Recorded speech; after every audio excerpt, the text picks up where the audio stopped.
मध्यो हृदय वरुद्ध ते त्रिकृत भी शुश्रूषुभिस्तत्क्षणात्। इस भागवत को अपने कानों से श्रवण करो। पूछा ये भागवत फिर आई कहां से? पहले मंत्र में सत्य का विषय, दूसरे मंत्र में धर्म का विषय, भागवत महापुराण के तीसरे मंत्र में ये पूछा गया कि भागवत आई कहां से? तो वेद व्यास जी बताना चाहते हैं, श्री शुद्ध जी महाराज बताना चाहते हैं 28,000 महात्माओं को। बड़ा सुंदर भाव है। निगम कल्पितरोर गलितम फलम सुख मुखाद्रव्य अमृत संयुतम।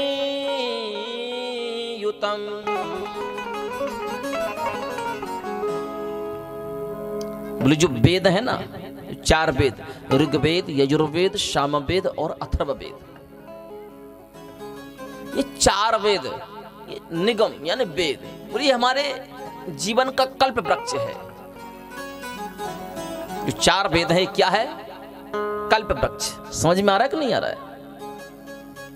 ये 4 वेद है, ये कल्प वृक्ष है। और जो 6 शास्त्र हैं, ये उस कल्प वृक्ष की जड़ है।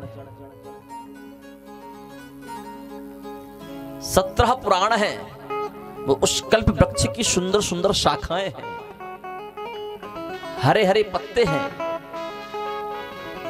जो उपनिषद हैं, वो वेद रूपी कल्प वृक्ष के सुंदर सुंदर पुष्प हैं। और जो श्रीमद् भागवत महापुराण है ना, वो वेद रूपी कल्प वृक्ष का पका हुआ फल है।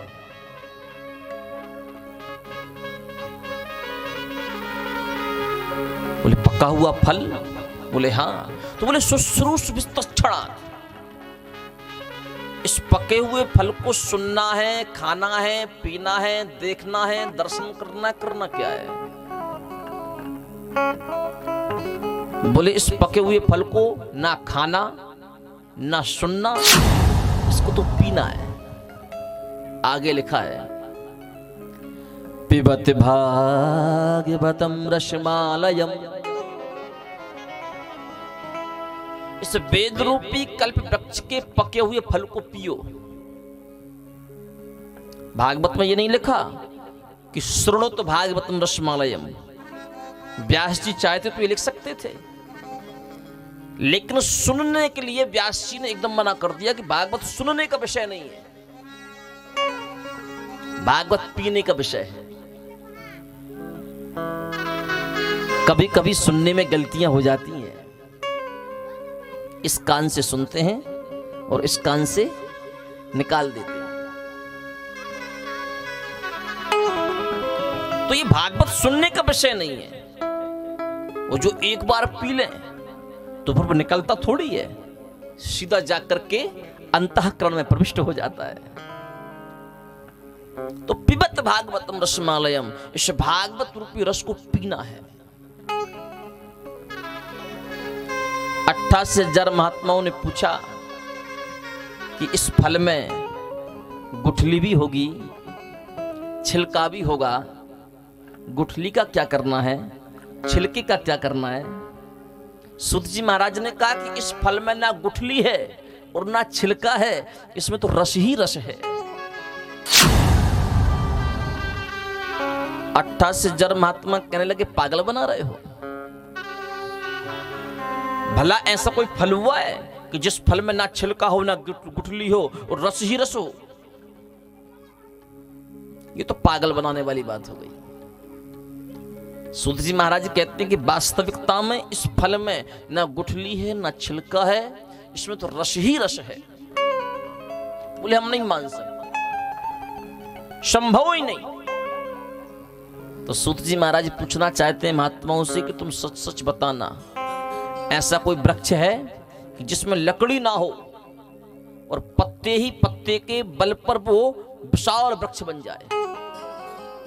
है कोई ऐसा वृक्ष?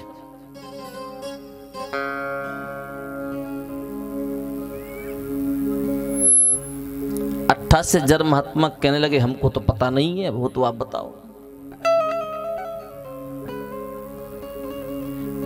जब पत्तों के बल पर एक वृक्ष खड़ा हो सकता है तो फिर रस के बल पर फल क्यों नहीं हो सकता? जो केले का झाड़ है ना, उसमें कभी लकड़ी होती है क्या? उस केले के झाड़ को जितना भी निकालोगे उसमें पत्ते ही पत्ते निकलेंगे। केले के झाड़ में लकड़ी होती ही नहीं।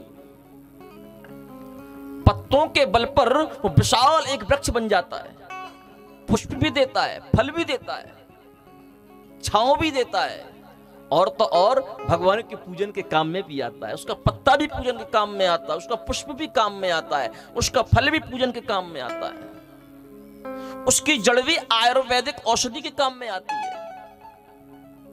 जब पत्तों के बल पर केले का झाड़ खड़ा हो सकता है तो फिर रस ही रस से फल क्यों नहीं हो सकता?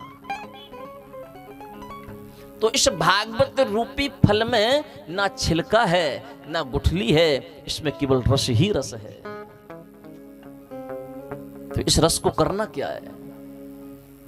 पिबत भागवतम रसमालयम, इस रस को पीना है। कितनी बार पीना है? अभी निम्भिल में पिए, निम्भिल के बाद लोंढरे में पिए, लोंढरे के बाद निकुंभे में पिए, वरझड़ी में पिए, भादवड़ में पिए, अब संजय नगर में पी रहे हैं। कितनी बार पीना है? कोई गिनती तो होगी। 1 बार पीना है, 2 बार पीना है, 3 बार पीना है, 4 बार पीना है, कितनी बार पीना है? तो किसी महापुरुष ने कह दिया पी पी पी, जी भर के पी। जब नहीं रहेगा जी तो कौन कहेगा पी?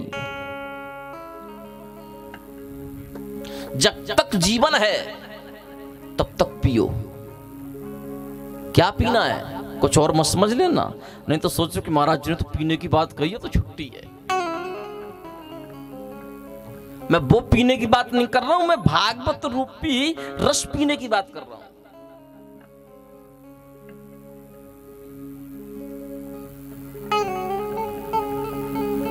रसमालयम कैसे पिए? रसिकाहा, भगवान के रसिक बनकर के पियो।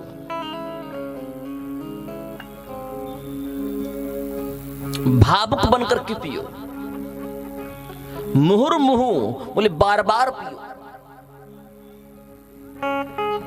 कैसे बार बार पिए? वही कृष्ण, वही द्वारिकाधीश, वही राम, वही विष्णु, वही ब्रह्मा, वही शिव, इसके अलावा कुछ और है भी क्या? राम ने रावण को मार दिया, कृष्ण ने कंस को मार दिया, राम कथा हो गई, भागवत कथा हो गई, क्या बार बार पीना? गोस्वामी जी ने लिख दिया, राम चरित जय सुनत अघाई, राम चरित जय सुनत अघाई, राम चरित जय सुनत अघाई, राम चरित जय सुनत अघाई, ओ राम चरित जय सुनत अघाई, रस विशेष जाना तिन नाय, रस विशेष जाने नाय, जिन हरि कथा सुनी नहीं काना, बिन हरि कथा सुनी नहीं काना, श्रवण रंद्र अहि भवन समाना, श्रवण रंध्र अहि भवन समाना, श्रवण रंध्र अहि भवन समाना, श्रवण रंध्र अहि भवन समाना। रामचरित जी सुनत अघाही। गोस्वामी जी लिखते हैं कि राम कथा को सुनकर के, कृष्ण कथा को सुनकर के व्यक्ति यदि ये कहने लग जाए क्या बार बार सुनना, एक बार सुन तो लिए थे,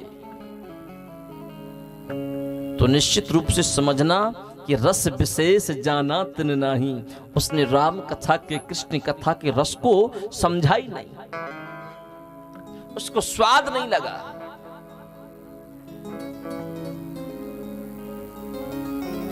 जिन हरि कथा सुनी नहीं काना, जिस व्यक्ति ने अपने जीवन में भगवान की कथा को इन कानों से नहीं सुना, तो बोले श्रवण रंध्र अहि भवन समाना, उसका संपूर्ण जीवन नरक के समान है।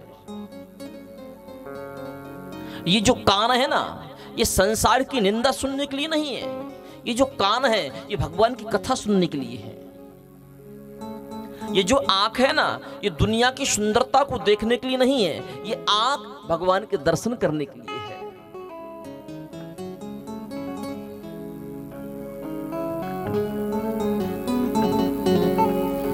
इसलिए पी पी पी, जी भर के पी।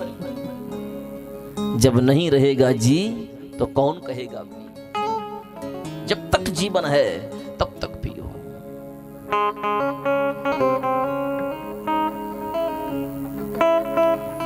क्योंकि भागवत सुनने का विषय नहीं, भागवत पीने का विषय है। जो लोग भागवत को सुनते हैं उनका मन नहीं करता क्या बार बार सुनना, लेकिन जो भागवत को पी जाए फिर वो बिना भागवत के नहीं रह सकता। जहां कथा होगी वहां दौड़ेगा, जहां भागवत होगी वहां जाके बैठेगा। जीवन ही उसका भागवत है, जीवन ही